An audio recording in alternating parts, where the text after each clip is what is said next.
মেঘর মাঝে বিজিয়া গেলাম পরীক্ষা দেওয়া। মেঘর মাঝে বিজিয়া কেনে গেলাম জানতে হইলে পুরা ভিডিওটা দেখবা।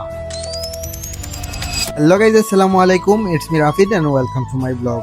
কিতা খবর আপনারা আছেন নি ভালো? আশা করি আপনারা সব ভালো আছেন। আর আলহামদুলিল্লাহ আমিও আছি ভালো। কে আমার এক্সাম, আর আমি এক্সাম দেওয়ার লগে যখন ঘর থেকে বার হইছি তখন দেখলাম যে রোদ আছে, কিন্তু আমি যখন 0 পয়েন্ট আইছি 0 পয়েন্ট পরে হঠাৎ আইছিল মেঘ। পরে মেঘ থামার লাগে আমি বাকি সময় 0 পয়েন্ট অপেক্ষা করছি। বাকি সময় অপেক্ষা করার বাদে মেঘ একটু থামছে। পরে আমি ফিনি ফিনি মেঘর মাঝে এক্সাম দেওয়ার লাগে রওনা দিলাইছি। কে সময় হয়ে যায় যার কারণে আমি ফিনি ফিনি মেঘর মাঝে রওনা দিলাইছি, কিন্তু খাখর দিতে বাদে মেঘর জরি আবার শুরু হয়েছে। পরে একটা সাউনির নিচে কত সময় অপেক্ষা করলাম, আর সাউনির নিচে আমার এখন কলেজ ফ্রেন্ডে পেলাম, বন্ধু যাইতা এক্সাম দেওয়া। সাউনির নিচে আমরা কত সময় অপেক্ষা করার বাদে আমরা আবার রওনা দিলাম পরীক্ষা দেওয়ার উদ্দেশ্যে। ভিডিওর মাঝে আমরা খাফরের অবস্থা দেখে বুঝতে পারলাম আমরা কতটুকু মেঘর মাঝে বিচে এক্সাম দেওয়ার গেছি। আমরা এক্সাম দিলাম গিয়ে আমরা বিয়ানীবাজার সরকারি কলেজ, আর ও কলেজেও আমরা ফরিয়ার। আমরা যে এক্সামটা দিছি একটু হইলো গিয়া ডিগ্রি প্রথম বর্ষর দ্বিতীয় ইনকোর্স পরীক্ষা। এক্সামের হলো ফোন এলাও না, যার কারণে আমি আমার ফোনটা বাইকর সিটের নিচে রাখিয়া গেছিলাম এক্সাম দেওয়া। আলহামদুলিল্লাহ এক্সামটাও খুব বেশি ভালো হয়েছে। এক্সাম দিয়ে বার হইয়া কলেজের কয়টা ভিডিও করলাম। আর এই কলেজটা হইলো গিয়া আমরা প্রাণপ্রিয় বিয়ানীবাজার সরকারি কলেজ।